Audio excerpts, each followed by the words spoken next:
तो गाइज़ ये अपना एयरवे मैनेजमेंट का टॉपिक नंबर लेक्चर नंबर 3 है। तो गाइज़ हम लोग एयरवे मैनेजमेंट हम लोग देखते हैं। तो एयरवे में अब इसका ईटी ट्यूब की एनाटॉमी देखते हैं। तो ईटी ट्यूब एनाटॉमी में सबसे पहले इसका हम लोग पार्ट देखेंगे। तो guys this is a connector. तो ये 15 mm का कनेक्टर होता है जो कि वेंटिलेटर ट्यूबिंग से या फिर गाइज़ वेंटिलेटर ट्यूबिंग से कनेक्ट होता है या फिर एम्बू बैग होता है उससे कनेक्ट होता है ना, उससे कनेक्ट होता है ताकि यहाँ से एयर आता है अपने को।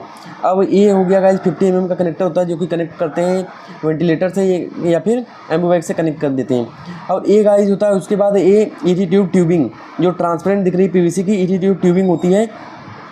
अब गाइस ये ट्रांसपेरेंट होती है, इसका फ़ायदा क्या होता है ट्रांसपेरेंट होने का कि यहाँ पे जो भी एयर आ रहा है या फिर जो भी पस आ रहा है ना गाइस, एयर या फिर एयर आ रही है मतलब सॉरी जो भी यहाँ पे फ्लूइड सिक्रीट वगैरह हो रहे हैं या फिर पस है ब्लड है, तो ये ट्रांसपेरेंट होने के कारण अपने को ईजी विजुलाइज हो जाता है, तो हम लोग उसको देख लेते हैं।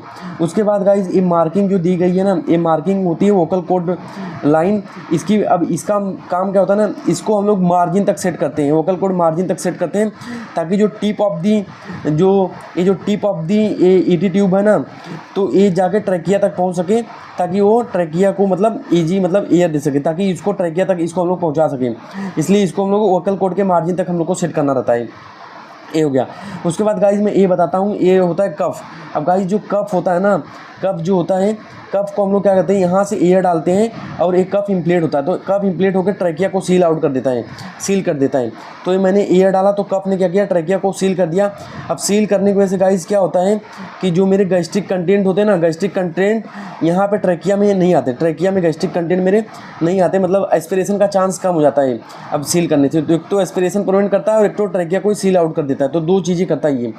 ठीक है, एक कफ। अब एक कफ भी दो टाइप होते हैं, एक होता है हाई प्रेशर लो वॉल्यूम कफ और एक होता है लो प्रेशर हाई वॉल्यूम कफ। तो हाई प्रेशर लो वॉल्यूम कफ में गाइस ना पूरा ट्रैकिया ऐसा सील होता है, तो बहुत ज़्यादा प्रेशर से ट्रैकियल इंजरी होने के चांसेस होते हैं। और लो प्रेशर हाई वॉल्यूम कफ में गाइस क्या होता है कि थोड़ा सा लूज होता है, लो प्रेशर हाई वॉल्यूम थोड़ा सा लूज होता है पर एयर ज़्यादा आती है, पर लूज होने के कारण क्या होता है एस्पिरेशन के चांसेस होते हैं, तो इसका रिस्क एस्पिरेशन होता है, इसका रिस्क ट्रैकियल इंजरी होता है। यूज कौन सा हम लोग यूजुअली करते हैं, यूज हम लोग लो प्रेशर हाई वॉल्यूम कफ यूज करते हैं गाइज। अब गाइज याद रखना ईटी ट्यूब जो होता है ना वो भी दो टाइप का आता है, कफ विदाउट कफ। तो कफ वाला जो होता है वो हम लोग ग्रेटर देन 8 ईयर में यूज करते हैं, विदाउट कफ वाला ET tube less than 8 year में करते हैं, क्योंकि वहाँ पे नैरो सबग्लॉटिक एरिया होता है, तो वो क्या करता है कफ का काम कर देता है, जो कफ का काम है वो सबग्लॉटिक नैरो सबग्लॉटिक एरिया कर देता है। उसके बाद गाइज मैंने कफ बता दिया, कफ का डिटेल बता दिया। उसके बाद गाइज यहाँ पे देखो ना दो छेद होता है, तो दिस जो एकदम टर्मिनल एंड पे है दैट इज अ बेवल, इसको हम लोग बेवल बोलते हैं, और इसको दूसरा छेद है मर्फी। तो दो छेद क्यों है गाइज, तो क्यों है ये, क्योंकि अगर बेवल जो होता है यहाँ से एयर अब आगे जाएगी लंग्स में, पर अगर ये बेवल ब्लॉक हो जाता ना, यहाँ पे ऑक्लूजन कभी कभी हो जाती है, तो अब एयर मेरा बेवल से तो जा नहीं सकता। तो गाइज एक सेकेंड,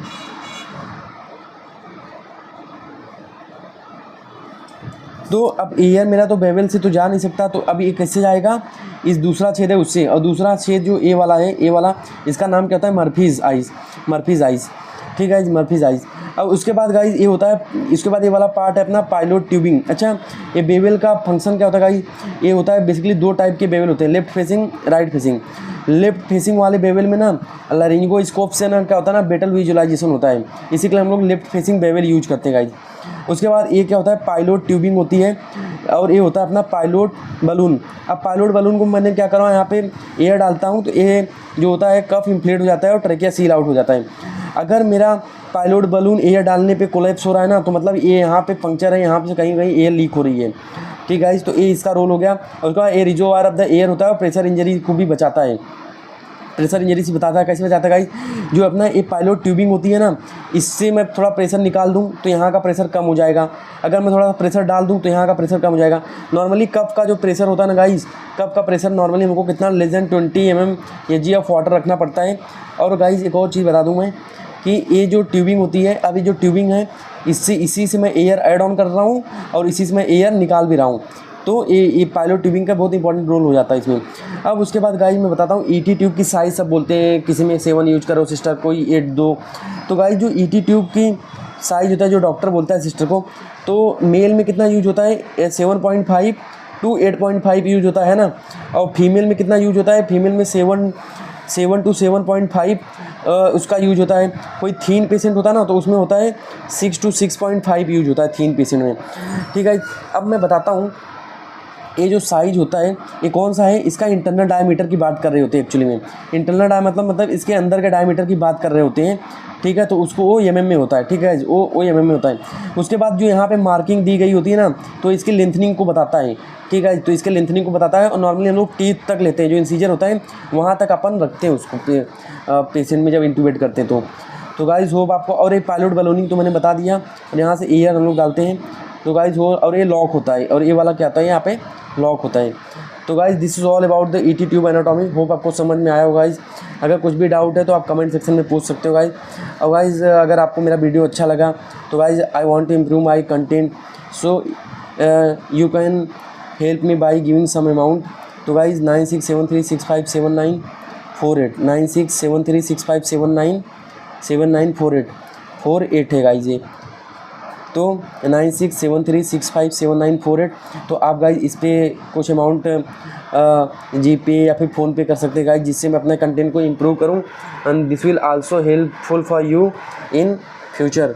ठीक गाइज, तो इससे आपको भी मतलब फ्यूचर में हेल्पफुल रहेगा ये, और मतलब मेरा कंटेंट भी इम्प्रूव होगा। तो गाइज उसके बाद जो गाइज आईसीयू में डॉक्टर काम कर रहे हैं, नर्सेस काम कर रही हैं गाइज, उसको ये वीडियो आप जो है भेज सकते हो और चैनल को सब्सक्राइब करा सकते हो। उसके बाद गाइज जो भी आईसीयू के कंटेंट रहेंगे इस पे चैनल पे आते रहेंगे। तो guys this is all about the endotracheal tube anatomy.